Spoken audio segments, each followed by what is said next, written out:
그 여인이 아들을 낳음에 그의 이름을 삼손이라 하니라. 그 아이가 자라매 여호와께서 그에게 복을 주시더니 소라와 에스다올 사이 마하네단에서 여호와의 영이 그를 움직이기 시작하셨더라. 삼손이 딥나에 내려가서 거기서 블레셋 사람의 딸들 중에서 한 여자를 보고 올라와서 자기 부모에게 말하여 이르되, 내가 딥나에서 블레셋 사람의 딸들 중에서 한 여자를 보았사오니 이제 그를 맞이하여 내 아내로 삼게 하소서. 그의 부모가 그에게 이르되, 내 형제들의 딸들 중에나 내 백성 중에 어찌 여자가 없어서 내가 할례받지 아니한 블레셋 사람에게 가서 아내를 맞으려 하느냐? 삼손이 그의 아버지에게 이르되, 내가 그 여자를 좋아하오니 나를 위하여 그 여자를 데려오소서. 그때에 블레셋 사람이 이스라엘을 다스린 까닭에 삼손이 틈을 타서 블레셋 사람을 치려 함이었으나 그의 부모는 이 일이 여호와께로부터 나온 것인 줄은 알지 못하였더라. 오늘 이 새벽에도 함께 기도하고 예배할 수 있어서 참 감사드립니다. 여러분, 우리가 삼손 하면 떠올려지는 연관된 이름이 있죠. 삼손 하면 누가 제일 먼저 머릿속에 생각이 드시나요? 아마도 들릴라일 것입니다. 그런데 삼손과 들릴라의 이야기가 워낙 유명하기 때문에 우리가 그렇게 생각하지만 사실 나실인으로 태어났던 삼손에게 여자가 한 명이 아니었다라는 사실이죠. 들릴라 이전에 이미 사랑했던 여인들이 여럿 있었고 오늘 그 중에도 이름을 알지 못하는 블레셋의 한 여인이 등장을 하게 되어집니다. 그리고 삼손은 안타깝게도 사사가 된 이후에도 기생의 뒤를 쫓아다니는 그런 인생을 살았던 사람인 것이죠. 오늘 본문이 먼저 블레셋 땅 딥나에 살던 여인과 얽힌 이야기를 우리에게 전해주고 있습니다.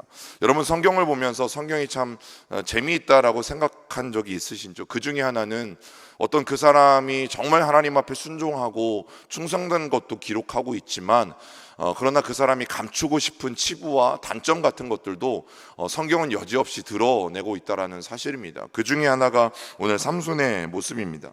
오늘 삼손이 블레셋 사람들이 사는 마을인 딥나에 갔다라고 성경은 이야기하고 있습니다. 여러분, 지금 아직 사사시대이고 사사시대라는 것은 하나님께서 그들에게 명령하신 가나안 정복이 끝나지 않은 시대라는 것을 의미합니다. 그래서 이스라엘 백성들은 각 지파별로 분배받은 그 지역을 차지하기 위해서 여전히 그 지역에 살고 있었던 원주민들과의 전쟁이 이루어지고 있었던 시대였다라는 것입니다.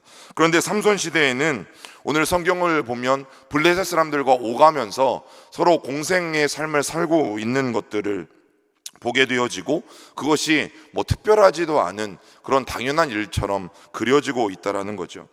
특별히 삼손은 단지파인데 단지파는 이 가장 막강한 세력 중에 하나였던 블레셋 사람들과 땅을 마주하고 경계를 마주하고 있었던 그런 사람들이었습니다. 그러니까 하나님께서 단지파에게 거주하라고 주신 땅이 블레셋 사람들의 땅이었어요. 그러니 이렇게 자유롭게 왕래하는 것이 아니라 그 땅을 차지하고 그 땅을 소유로 삼아야 되는 것이 맞았던 것이죠. 그리고 그것이 이스라엘 백성들의 공동체의 소명이고 마땅히 단지파가 해야 될 일이었다라는 겁니다. 그런데 오늘 단지파의 삼손은, 그리고 우리가 지난번에 나눈 것처럼 삼손에게는 특별한 앞에 호칭이 따라 붙잖아요. 나실인. 그런데 이 나실인이 요즘 말로 하면 뭐라고요?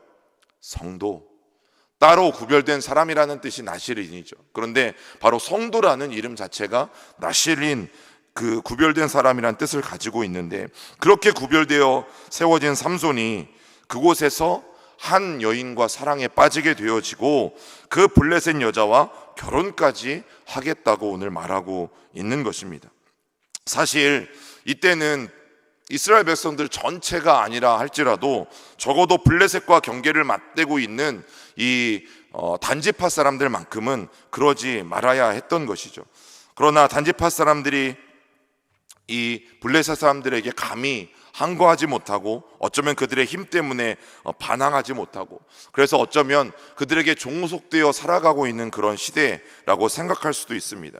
우리가 한참을 양보해서 정말 블레셋과의 관계에 있어서 정치적으로 우위를 차지하기 위해서 그들과 조금 타협하면서 아니면 그들과 협정을 체결해서 지낸 것도 아닌가라고 생각할 수도 있지만, 여러분, 분명히 삼손은 나실린으로 하나님께 부름을 받고 그는 기본적으로 하나님과 해야 했던 그 약속, 하나님과 지키기로 했던 그 약속, 그것에 대해서 순종할 책임이 있었던 것입니다.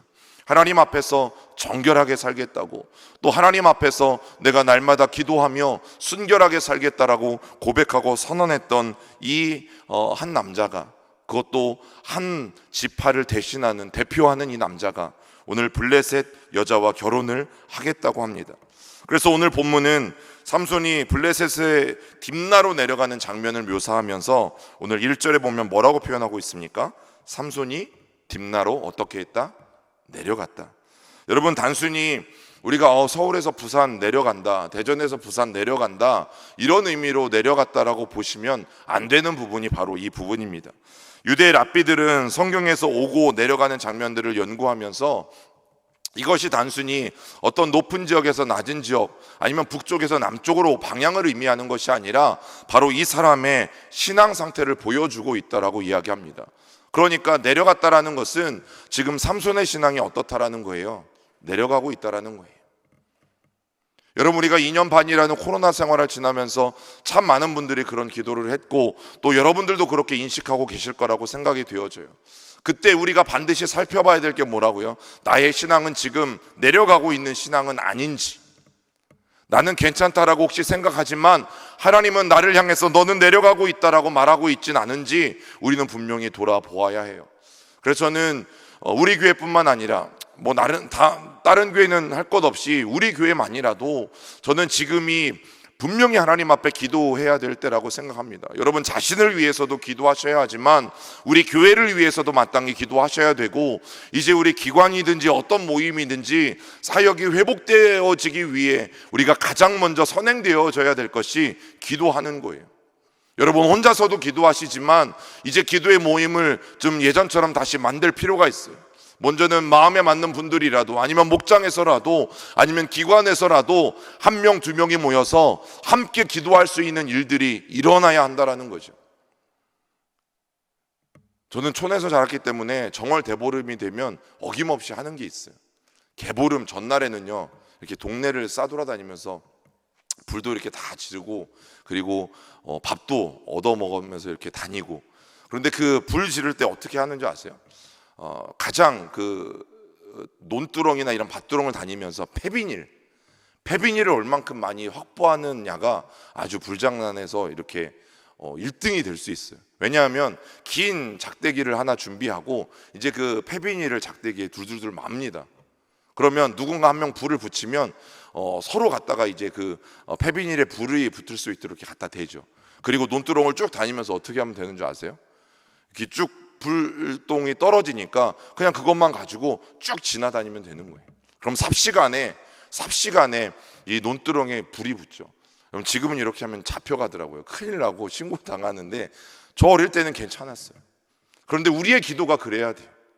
여러분, 우리가 새벽에 나와서 여러분 기도할 수 있는 이 이유는 그냥 물론 우리의 가정을 위할 수도 있어요. 아니면 나 자신을 위할 수도 있어요. 맞아요. 그러나 하나님이 저와 여러분들을 이 새벽에 부르신 이유는 그런 불쏘시개 같은 존재들로 우리를 쓰시기 위함이에요. 여러분 한 사람 한 사람을 통해서 교회 안에 기도의 불이 번져가야 돼요. 그래서 오늘 삼손처럼 내려가는 신앙이 아니라 올라가는 신앙이 되어야 되죠. 여러분 구약 성경에 보면 종종 이런 표현들이 등장해요. 요나도 하나님의 낯을 피해서 다시스로 도망가잖아요. 그런데 배에 타요. 그런데 성경에 보면 배에 탄 요나가 그 배의 가장 밑으로 내려갔다라고 성경이 기록하고 있어요. 바로 선지자 요나도 그의 신앙이 지금 곤두박질 치고 있다라는 것을 성경은 내려간다라는 표현을 통해서, 심지어는 내려가서 요나가 어떻게 합니까? 자죠. 잠을 잡니다. 아주 신앙이 완전히 잠들어 버린 요나의 상태를 구약 성경이 보여주고 있는 거예요. 그의 영적인 상태, 그의 신앙의 상태를 알려주기 위해서 오늘 삼손에게도 딥나로 내려갔다라고 표현해요. 그런데 여러분 지금 삼손이 태어난 지 얼마 되지 않았고 막 하나님의 사사로 기름 부음 받은 바로 이 시점인데 성경은 이 시점부터 내려간다라는 표현을 써요. 왜 그럴까요? 이게 삼손의 인생이 되어질 거라는 거예요. 안타깝지 않습니까? 하나님께 멋지게 쓰임받아야 될 인생으로 부름받은 사사인데, 여러분 사사기에 삼손의 일생을 그린 이 시작부터 삼손의 일생이 어떻게 흘러갈지를 미리 보여주는 거예요. 삼손의 인생은 내려가는 인생이 될 거다. 여러분, 이것이 성경이 우리에게 보여주고 있는 너무나 안타까운 상황이에요. 또 성경에 보면 동쪽으로 갔다, 동방으로 갔다라는 표현들이 등장하는 장면들이 있어요. 이것도 그냥 동쪽은 해 뜨는 곳, 희망의 나라, 이게 아니라 동쪽은 죄 지으러 가는 곳이에요. 성경에서 죄 짓기 위해서 가는 곳이고요, 죄 지은 사람들이 가는 곳이고, 또 죄 지은 사람들이 하나님의 얼굴을 피해서 도망가는 곳이 동쪽으로 그려지고 있어요. 그래서 여러분, 아담과 하와가 에덴 동산에서 죄를 짓고 어느 쪽으로 쫓겨났습니까? 동쪽으로 쫓겨났어요. 가인이 동생 아벨을 죽이고 동쪽에 있는 노 땅으로 쫓겨났어요. 창세기 11장에 보면 사람들이 자기의 이름을 내기 위해서 동쪽 신할 평지로 움직여서 그들이 거기에 바벨이라는 도시를 건설하기 시작했어요. 이렇게 내려간다라는 표현, 성경에서 동쪽으로 간다라는 표현은 사실은 좋지 않은 표현들이에요. 삼손은 딥나에서 블레셋 사람들의 딸들 중에서 한 여자를 아내로 맞이하겠다라고 부모님에게 통보하고 있어요. 그래서 3절에 보면 이스라엘을 알 수 없는 그 여인이 이스라엘 공동체 중에 하나가 아니라 블레셋의 여인이었기 때문에 삼손의 부모는 삼손에게 그렇게 하지 말라라고 말하고 있는 것이죠. 여러분, 하나님의 사람 앞에서 주님의 천사가 말한 대로 정말 아이가 없던 이 가정에 평생 나실인으로 살게 하겠노라고 약속했던 마노아와 그의 아내였는데, 지금 데리고 온다라는 여인이 하나님을 알지 못하라는 이방 여인, 그것도 전쟁을 통해서 정복해야 될 그 지역의 여인이라는 사실에 얼마나 가슴 아팠을까요? 그러나 삼손이 아버지에게 하는 말이 가관이 아니죠. 우리 14장 3절 같이 읽어보겠습니다. 그의 부모가 그에게 이르되 내 형제들의 딸들 중에나 내 백성 중에 어찌 여자가 없어서 내가 할례 받지 아니한 블레셋 사람에게 가서 아내를 맞으려 하느냐 하니, 삼손이 그의 아버지에게 이르되 내가 그 여자를 좋아하오니 나를 위하여 그 여자를 데려오소서 하니라. 우리말 성경에는 내가 그 여자를 좋아한다 라고만 되어 있어요. 근데 히브리 본문을 직역하면 이런 뜻이에요. 그녀가 내 눈에 옳습니다. 그녀가 내 눈에 좋아 보입니다 라고 말하는 거예요. 여러분, 굳이 남녀가 사랑을 표현하는데 당신이 나에게 옳습니다, 여러분, 상대방이 나에게 이렇게 말한다고 생각해 보세요. 저런 이렇게 하겠죠. 좋아하면 좋아한다고 하면 되고, 사랑하면 사랑한다고 하면 되는데 당신이 나에게 옳습니다. 그런데 성경은 그렇게 적고 있어요. 그러니까 오늘 이 삼손이 보기에 이 이름 모를 이 여인이 자기의 보기에 좋다라는 거예요. 자기 보기에 옳다라는 거예요. 그녀가 섬기는 신이 옳고 그녀와 어울리는 블레셋 사람들이 옳고 좋다라고 이야기하고 있는 것이죠. 여러분, 사랑에 빠지면 상대가 다 좋아 보일 수 있습니다. 그러나 나실인이고 상대방이 내가 정복해야 되는 블레셋 사람들이면 여러분, 가릴 수 있어야죠. 아무리 좋아도 내가 요구할 수 있는 게 있고 요구할 수 없는 게 있잖아요. 그럼에도 불구하고 정말 이 나실인이었던 삼손은 하나님의 율법에서 벗어난 것도 잊은 채 무리한 요구를 하고 있다라는 거죠. 삼손은 지금 자기의 정체성, 나는 하나님의 백성이다, 그리고 내가 단지파의 한 사람으로서 마땅히 저 땅을 차지해야 될 책임이 있고, 또 내가 하나님께 구별받아 이 땅을 살아가게 될 나실인이라는 것을 그는 잊고 있었던 것이죠. 지금은 이 블레셋 여자가 맞고, 지금은 이 블레셋 여자가 옳고, 이 블레셋 여자가 좋아 보인다고 말합니다. 그 여자의 삶의 방식이, 그 여자가 섬기는 신과 문화, 모든 것들이 좋다고 말하고 있는 것이죠. 그런데 그렇게 옳다, 좋다를 판단하는 기준이 뭡니까? 삼손의 눈인 거죠. 여러분, 한 여자를 바라볼 때 그래서 결혼도 중요한 것, 아니면 어떤 한 일들을 우리가 결정하는 것에 있어서 너무 중요한 것이 기도인 것이에요. 그것이 내 눈에 그냥 옳게 보이고 좋아 보여서 내가 선택하고 구하고 있는 것인지, 아니면 하나님의 눈에도 옳게 보이셔서 내가 그것을 구하고 있는지. 여러분, 하나님의 눈에도 옳게 보이고 나에게도 옳게 보이는 그 기도는 응답되어지는 기도예요. 그런데 하나님의 눈에는 옳게 보이지 않는데 나만 옳다고 주장해서 요구하는 그 기도는 안 되게 되어져 있는 것이죠. 성경의 절대적인 판단 기준은 하나님의 눈이에요. 이스라엘 백성들이 악한가 그렇지 않은가, 여러분, 그것도 하나님의 눈에 따라 결정되어지는 것이죠. 모든 선택의 기준은 하나님의 눈에 보시기에 좋은가 그렇지 않은가. 다른 사람들이 다 자기의 길을 간다고 할지라도, 또 자기 눈에 보이게 좋은 길을 간다고 할지라도 나실인 삼손은 그러면 안 되는 것이죠. 누구보다도 신앙에 있어서 철저해야 되는 사람, 그런데 삼손마저도 오늘 자기 보기에 옳은 대로 가고 있다라는 것입니다. 여러분, 4절의 사사기를 최종적으로 정리하면서 어쨌든 이 사사기 가운데 역사하신 하나님의 일들을 기억하기 위해서 분명 이 모든 것들이 여호와 하나님께로부터 나온 것이다 라고 성경은 기록하고 있지만, 그러나 사사기는 무엇도 빼놓지 않아요. 삼손은 나실인이었지만 나실인답지 않았다라는 이야기도 빼놓지 않는 것이죠. 목사라 불리지만 목사다워야 하고, 나에게 하나님이 어떤 직분을 주셨든 그 직분에 불리는 것 맞게 우리는 그것 다워야 하는 것입니다. 그렇다면 오늘 이 새벽 우리가 구해야 할 것은 저는 하나님의 눈이라고 생각합니다. 하나님, 저에게 귀한 직분 주셨는데 제가 목사답게 오늘도 이 하루를 걸어갈 수 있도록 저에게 제 눈이 아니라 하나님의 눈으로 바라볼 수 있도록 그 하나님의 눈을 허락하여 달라고. 내 하고 싶은 것, 갖고 싶은 것, 내 마음으로 결정하고 싶은 건 많지만 오늘 이 하루를 살고 이 세상을 바라볼 때에 제발 내 눈에 오른 대로 바라보지 않게 하시고 잠깐이라도 하나님의 눈으로 바라보고 판단하고 기도할 수 있게 해달라고 우리가 주님 앞에 그렇게 간구해야 할 것입니다. 왜냐하면 삼손만이 나실인이 아니라 오늘 저와 여러분들도 따로 구별된 똑같은 나실인인 성도이기 때문입니다. 여러분, 지금 우리는 분명히 기도해야 될 때예요. 교회를 위해서, 또 여러분 개개인의 신앙이 내려가는 신앙이 아니라 올라가는 신앙을 위해서. 그래서 오늘 하나님 앞에 다시 한번 돌아보세요. 그리고 하나님이 나를 통해서 또 누구를 일으키길 원하시는지 여러분 꼭 한번 돌아보세요.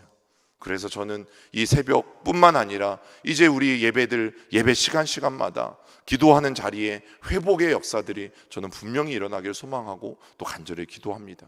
그 일들에 여러분들의 귀한 불쏘시개가 되셔서 하나님의 귀한 역사를 감당하실 수 있길 주님의 이름으로 부탁을 드립니다. 우리 기도하겠습니다. 살아계신 하나님, 오늘도 우리의 삶을 붙잡아 주시고 또 이 새벽 인도하여 주시니 감사합니다. 하나님께서 이 새벽 우리를 깨워 부르신 이유, 우리를 흔들어 깨우신 분명한 이유가 하나님 있습니다. 하나님, 하나님 눈에 보기에, 하나님의 눈에 보시기에 우리 한 사람 한 사람이 하나님 교회에 다시 한번 기도를 일으키며 하나님 이제 코로나의 회복 가운데 접어들면서 아직 안정적인 상황은 아니라 할지라도 하나님이 이제 우리 한 사람 한 사람의 기도를 통해서 다시 한번 공동체 안에 기도의 불을 일으키며 예배의 불을 일으키는 일들에 우리를 사용하길 원하시는 하나님, 아버지, 그 하나님의 눈을 우리가 갖기를 원합니다. 내 삶을 바라볼 때에, 세상을 바라볼 때에, 교회를 바라볼 때에 하나님 삼손처럼 내가 기준이 되어서 내 마음대로 옳다, 내 마음대로 좋다 아버지 말하고 판단하는 것이 아니라 하나님 보시기에 하나님의 눈으로 이 하루를 살아가게 부족함이 없도록 오늘 우리에게도 하나님의 눈을 허락하여 주시고 또 하나님의 눈에 아버지 맞는 결정을 하며 나아갈 수 있도록 주님이 축복하여 주시고 인도하여 주시옵소서. 아버지 하나님, 우리도 하나님 앞에 거룩하게 구별된 성도인 것을 우리가 분명히 기억하며 하나님의 그 사명들을 온전히 감당해 나갈 수 있도록 주님 붙잡아 주옵소서. 하나님, 나를 목사로 부르셨으면 내가 하나님 앞에 목사답게 또 세상 앞에 목사답게 서서 아버지 하나님의 그 일들을 온전히 감당할 수 있도록 붙잡아 주시고, 우리 각자에게 주어주신 직분들이 있습니다. 또 맡겨주신 사명들이 있습니다. 아버지, 이것들 앞에서 우리가 뒤로 물러서지 아니하며 충성되이 감당할 수 있도록 여호와 하나님 붙잡아 주시고 인도하여 주시옵소서. 또 진경 총회장단 모임으로 출타 중이신 담임 목사님 위에 성령으로 함께하여 주시고 모든 하나님 과정 속에 주님 기름 부어 주시고 아버지 하나님 모든 목양의 사역들 속에도 우리 아버지 하나님께서 함께하여 주셔서 아름다운 성령의 열매들이 맺어갈 수 있도록 담임 목사님 위에 은혜를 더하여 주시옵소서. 아버지, 오늘 이 새벽 온전히 우리의 삶을 주님 앞에 맡기고 기도하며 나아갈 때에 신실하신 하나님 선하게 응답하여 주시고 하나님의 역사를 우리 가운데 나타내 주옵소서. 예수님의 이름으로 기도드립니다. 아멘.